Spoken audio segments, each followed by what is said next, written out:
Meanwhile, addressing an event in Kolkata, RSS Sar Sanchalak Mohan Bhagwat reiterated that India, by its very nature, a Hindu nation, a reality that does not depend on constitutional wording or formal approval.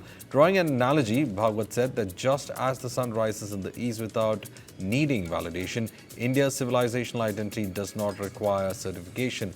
In the event, Bhagwat said that anyone who considers India as their motherland, respects the Indian culture, and takes pride in the contributions by their ancestors forms the foundations of the nation's Hindu character.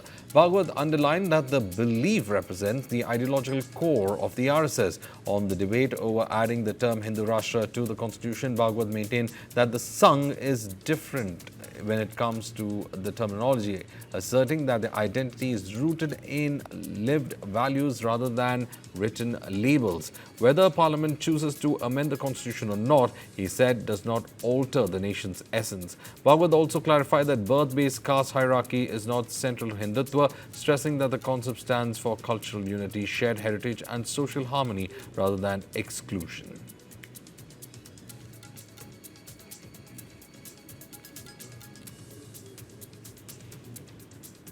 प्रस्तावना थोड़े में हिंदुत्व को ही बताती है, शब्द नहीं है उसमें हिंदू,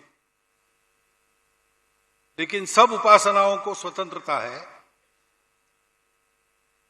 न्याय है, स्वातंत्र्य है, समता है, धर्म पर आधारित संविधान। ये किसकी विशेषता है? ये हिंदू राष्ट्र की विशेषता है। यद्यपि हिंदू शब्द का उपयोग नहीं किया, हिंदू शब्द के बारे में रिजर्वेशंस भी होंगे, लेकिन स्वभाव से तो सब लोग वही थे। उन्होंने जो निर्माण किया उसमें उसी की छाया है। फिर हिंदू राष्ट्र बहुत पुराना है।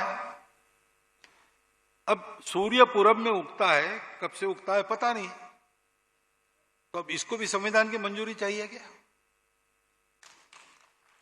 हिंदुस्तान हिंदू राष्ट्र है भाई। भारत को मातृभूमि मानने वाला, भारतीय संस्कृति पर श्रद्धा रखने वाला और भारतीय पूर्वजों का गौरव मन में रखने वाला एक भी व्यक्ति हिंदुस्तान की भूमि पर जब तक जीवित है तब तक भारत हिंदू राष्ट्र है। Meanwhile, addressing an event in Kolkata, RSS Sar Sanchalak Mohan Bhagwat reiterated that India, by its very nature, a Hindu nation, a reality that does not depend on constitutional wording or formal approval. Drawing an analogy, Bhagwat said that just as the sun rises in the east without needing validation, India's civilizational identity does not require certification.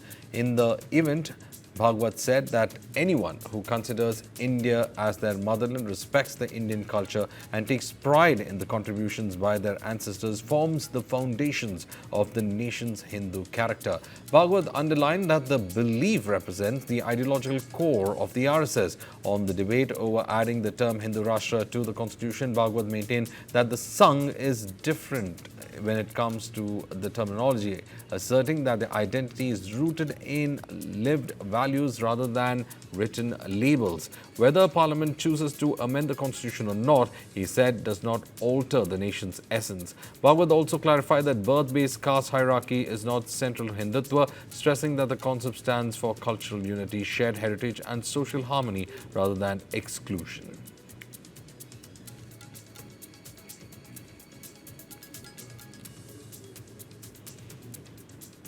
प्रस्तावना थोड़े में हिंदुत्व को ही बताती है, शब्द नहीं है उसमें हिंदू, लेकिन सब उपासनाओं को स्वतंत्रता है, न्याय है, स्वातंत्र्य है, समता है, धर्म पर आधारित संविधान। ये किसकी विशेषता है? ये हिंदू राष्ट्र की विशेषता है।